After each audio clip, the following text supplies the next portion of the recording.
Welcome to physics power channel. ఈ వీడియోలో నేను ఆర్బిటాల్ వెలాసిటీ కక్ష్య వేగం గురించి డీటెయిల్స్ ఎక్స్ప్లెయిన్ చేస్తాను. ఒకసారి ఈ డయాగ్రామ్ అబ్జర్వ్ చేయండి. సో ఈ డయాగ్రామ్లో ఈ ఎర్త్ ఉంది. ఈ ఎర్త్ చుట్టూ ఒక శాటిలైట్ కంటిన్యూస్గా రివాల్వ్ అవుతుంది.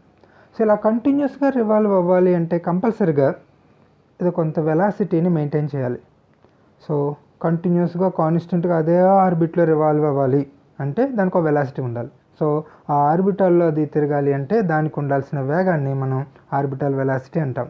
సో దాన్ని డెఫినేషన్గా కనుక చూస్తే కక్షలో కదిలే ఉపగ్రహం యొక్క వేగాన్ని కక్ష్య వేగం అంటారు. So simple, velocity of satellite moving in orbit. So అదే ఆర్బిట్లో తిరగడానికి దానికి కావాల్సిన వెలాసిటీ ఆర్బిటల్ వెలాసిటీ, కక్ష్య వేగం. సో ఈ కక్ష్య వేగం ఏ పారామీటర్స్ మీద డిపెండ్ అవుతుంది? ఫర్ ఎగ్జాంపుల్ ఎర్త్ సరౌండింగ్లో ఏదైనా శాటిలైట్ రివాల్వ్ అవ్వాలి అంటే దానికి ఎంత వెలాసిటీ ఉండాలి? కంటిన్యూస్గా ఒకే ఆర్బిట్లో ఫిక్స్డ్గా రివాల్వ్ అవ్వాలి అంటే ఎంత వెలాసిటీ ఉండాలి? అది ఏ పారామీటర్స్ మీద డిపెండ్ అవుతుందో మనం ఒకసారి చూద్దాం. సో దానికోసం ఒకసారి డయాగ్రామ్ అబ్జర్వ్ చేయండి. డయాగ్రామ్లో ఈ ఎర్త్ యొక్క మాస్ క్యాపిటల్ M అనుకోండి. So earth radius capital R. So ఈ ఎర్త్ సరౌండింగ్లో ఫర్ ఎగ్జాంపుల్ స్మాల్ m మాస్ను ఒక శాటిలైట్ రివాల్వ్ అవుతుంది అనుకుందాం. సో ఆ శాటిలైట్ ఎర్త్ సర్ఫేస్ నుంచి స్మాల్ h హైట్లో ఉంది. సో ఈ శాటిలైట్ ఒక వృత్తాకార కక్షలో తిరుగుతుంది అంటే దానికి ఒక సెంటర్ ఉంటుంది. ఫర్ ఎగ్జాంపుల్ ఆ సెంటర్ ఎర్త్ యొక్క సెంటర్ రెండు సేమ్ అని తీసుకుంటే ఆ ఎర్త్ సెంటర్ నుంచి ఆ శాటిలైట్కి ఉండే డిస్టెన్స్ అనేది రేడియస్ అవుతుంది. సో ఈ డయాగ్రామ్ నుంచి రేడియస్ ఆఫ్ ది ఆర్బిట్ మనం ఏం చెప్పచ్చు? R plus H. So radius of the satellite or radius of the orbit of the satellite R plus H. So ఇప్పుడు మన కాన్సెప్ట్ ప్రకారంగా ఈ శాటిలైట్ కంటిన్యూస్గా ఇదే ఆర్బిట్లో కంటిన్యూస్గా ఒకే వెలాసిటీతో రివాల్వ్ అవ్వాలి. అదే ఆర్బిటల్ వెలాసిటీ. అలా రివాల్వ్ అవ్వాలి అంటే దాని మీద నెట్ ఫోర్స్ అనేది జీరో అవ్వాలి. అంటే ఎటువంటి రిజల్టెంట్ ఫోర్స్ అనేది ఉండకూడదు. సో దెన్ ఎప్పుడు అది ఒకేలా ఉంటుంది. సో దానికి ఇక్కడ ఏ ఫోర్స్ యాక్ట్ అవుతున్నాయి వాటి గురించి డిస్కస్ చేస్తే దాని గురించి మనం ఒక పర్టికులర్ ఈక్వేషన్ అనేది డిజైన్ చేయొచ్చు. సో హియర్ శాటిలైట్ అనేది సర్క్యులర్గా రివాల్వ్ అవుతుంది.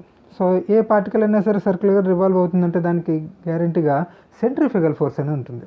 ఆ సెంట్రిఫ్యూగల్ ఫోర్స్ ఏంటంటే ఈ ఆర్బిట్ నుంచిలో రివాల్వ్ అవుతుంది కాబట్టి ఆ ఆర్బిట్ యొక్క సెంటర్ నుంచి away from the centre the force అనేది యాక్ట్ అవుతుంది.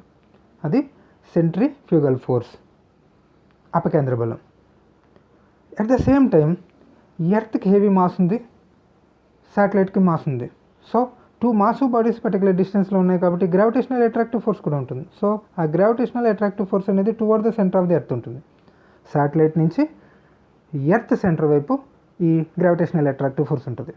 సో ఇప్పుడు ఈ శాటిలైట్ ఫిక్స్డ్గా ఒకే ఆర్బిట్లో రివాల్వ్ అవుతుంది అంటే ఎంతైతే సెంట్రిఫ్యూగల్ ఫోర్స్ ఉందో, అపకేంద్ర బలం ఉందో అంతే అభికేంద్ర బలం ఉండాలి, గ్రావిటేషనల్ అట్రాక్టివ్ ఫోర్స్ ఉండాలి. ఇప్పుడు రెండు ఈక్వల్ అయితే అప్పుడు నెట్ ఫోర్స్ జీరో అవుతుంది. ఆ శాటిలైట్ కంటిన్యూస్గా అదే ఆర్బిట్లో రివాల్వ్ అవ్వగలుగుతుంది. సో దాన్ని ఈ వెలాసిటీ ఎక్స్ప్రెషన్ మనం డెరైవ్ చేయాలంటే ఈ ఫోర్సెస్ గురించి అనలైజ్ చేయాలి. సో అందుకోసం if you consider forces, centrifugal force. ఈ సెంట్రిఫ్యూగల్ ఫోర్స్ అనేది సర్క్యులర్ ఆర్బిట్లో యూనిఫామ్ వెలాసిటీతో రివాల్వ్ అవడం ద్వారా వస్తుంది. సో కాబట్టి దాన్ని మనం mv²/r రాస్తాం. So here simple, F equals to ma. So m into a అనేది acceleration, that is due to rotation acceleration, దీన్ని మనం సెంట్రిఫ్యూగల్ యాక్సిలరేషన్ అంటాం. That is v²/r. ఏదైనా పార్టికల్ యూనిఫామ్ వెలాసిటీతో మూవ్ అవుతుంటే v² రేడియస్, అది acceleration. So ma mass into acceleration m into v²/r. So ఇక్కడ v velocity అనేది మనం స్పెసిఫిక్ వెలాసిటీగా చెప్తున్నాం, ఆర్బిటల్ వెలాసిటీ. సో ఆ ఇండికేషన్ కోసం instead of v0. So then mv02 denominator r అనేది రేడియస్. సో అది మనం పైన ఆల్రెడీ రాసాం, అది r plus h. So instead of small r plus h. So now centrifugal force అయింది. సిమిలర్లీ సెంట్రిఫిటల్ ఫోర్స్ కూడా మన ఎక్స్ప్రెషన్ రాయొచ్చు. సో అది attractive force between two massive bodies. So according to Newton's law of gravitation force between the two masses అవుతుంది. So that is capital G into capital M into M. So here according to Newton's law of gravitation, attractive force between the two masses is proportional to product of the masses. So capital M into small m by inversely proportional to square of the distance. So the r plus h whole square. So here మన concept ప్రకారంగా satellite అనేది ఫిక్స్డ్గా ఇదే ఆర్బిట్లో revolve అవ్వాలి, orbital velocity exist అయ్యి ఉండాలి అంటే net force అనేది ఉండకూడదు. అంటే ఇక్కడ మనం రిప్రజెంట్ చేసిన centrifugal force as well as centripetal force రెండు ఈక్వల్ అవ్వాలి. సో రెండుని ఈక్వల్ చేస్తే then mv0² by r plus h equals to gmm by r plus h whole square.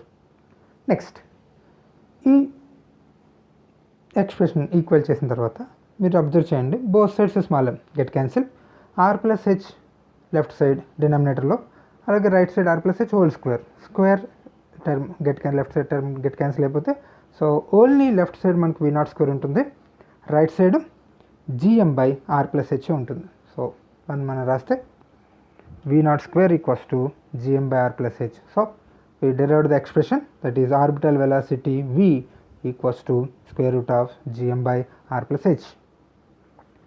So further ఈ ఎక్స్ప్రెషన్ కనుక మనం అబ్జర్వ్ చేస్తే small m velocity of satellite term లేదు. That means ఈ orbital velocity అనేది mass of the satellite మీద depend అవుతుంది. మీరు ఎంత హెవియర్ మాస్ బాడీని మీరు ఒక ఆర్బిట్లో ప్రాజెక్ట్ చేసి రొటేట్ చేద్దాం అనుకున్నా సరే మనకు ప్రాబ్లం లేదు. So independent of mass of the satellite ఎలాంటి మాస్ బాడీనైనా సరే మనం ప్రొజెక్ట్ చేయొచ్చు.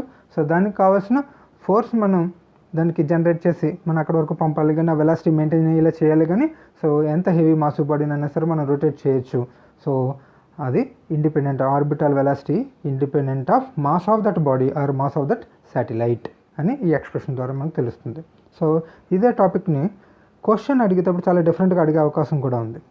సో దట్ ఇలా సింపుల్గా డైరెక్ట్గా ఎక్స్ప్లెయిన్ అబౌట్ ఆర్బిటల్ వెలాసిటీ అని అడగపోవచ్చు. Same explain about orbital velocity అంటే ఇప్పుడు ఏం చెప్పాము ఇక్కడ వరకు రాస్తే టోటల్ 3 out of 3 మార్క్స్ క్వశ్చన్గా ఇస్తే, బట్ ఇదే క్వశ్చన్ని ట్విస్ట్ చేసి ఇలా సింపుల్గా ఇలా కూడా అడగచ్చు. Show that orbital velocity is independent of mass of the satellite. So here final conclusion అదే. సో డిఫరెంట్గా క్వశ్చన్ అడగచ్చు, be careful. So try to analyse the final expression. Now special case. ఈ స్పెషల్ కేసు మనం observe చేస్తే special case అంటే for example satellite అనేది earth నుంచి too much height లేదు, జస్ట్ వెరీ స్మాల్ హైట్ అనుకుందాం, అంటే నెగ్లిజిబుల్ హైట్. మీన్స్ ఆ శాటిలైట్ అనేది ఎర్త్ సర్ఫేస్కి వెరీ నియర్గా రొటేట్ అవుతుంది. సో ఆ కేసు కనుక మనం స్టడీ చేస్తే అంటే హెచ్ అనేది very very small. So if H is very very small then H neglect చేసేయచ్చు as compared with R. H అనేది నెగ్లిజిబుల్, సో హెచ్ తీసేస్తే then v0 equals to square root of gm by only r. Okay, now ఇదే expression further మనం ఇంకోలా modify చేసి రాయొచ్చు. అదేంటంటే ఈక్వేషన్లో రూట్లో న్యూమరేటర్ డినామినేటర్ రెండింటిని ఆర్తో మల్టిప్లై చేసి ఆర్తో డివైడ్ బై చేస్తే further we can write like this square root of gm by r square into r. So now ఈ స్క్వేర్ రూట్లో ఉన్న gm by r square nothing but acceleration due to gravity. So gm by r square ప్లేస్లో మనం స్మాల్ g రాస్తే then square root of gm by r. So gm by r square అనేది దీని before topic. So that is నేను ఇది direct ఎక్స్ప్రెషన్గా వేస్తున్నాను ఇక్కడ. So orbital velocity v0 equals to square root of gr. So ఇది డెరైవ్ చేసాం. So ఇంకొక point దీని ముందు టాపిక్లోనే మనకి కవర్ అయ్యే టాపిక్ ఏంటంటే ఎస్కేప్ వెలాసిటీ. ఎస్కేప్ వెలాసిటీ ఏంటంటే the minimum velocity required for any particle or a body to escape from the planet or to escape from the earth surface. Minimum velocity required దాన్ని మనం escape velocity అంటాం. దాని value 11.2 km/s, not per hour, km/s. km/h అంటే even cycle మీద కూడా వెళ్ళిపోవచ్చు మనం, even calibre stamina ఉంటే మనం పరిగెట్టచ్చు కూడా అంత వెలాసిటీతో. So km/s. సో ఇక్కడ ఎస్కేప్ వెలాసిటీ గురించి దాని వాల్యూ గురించి నేను చెప్పాను. ఇక్కడ ఆర్బిటల్ వెలాసిటీకి కూడా మనకు వాల్యూ ఉంది. సో ఇక్కడ g వాల్యూ, ఆర్ value, radius of the earth and acceleration due to gravity of the earth రెండు సబ్స్టిట్యూట్ చేస్తే రఫ్గా ఇది 8 km per hour వస్తుంది, sorry 8 kilometre per second. So 8 kilometre per second. ఏదైనా శాటిలైట్ ఎర్త్ సర్ఫేస్కి నియర్గా రొటేట్ అవ్వాలి అంటే దానికి మినిమం ఎగ్జిస్ట్ అయి ఉండాల్సిన velocity 8 kilometre per second. Next, so you know that escape velocity VE equals to square root of 2gr.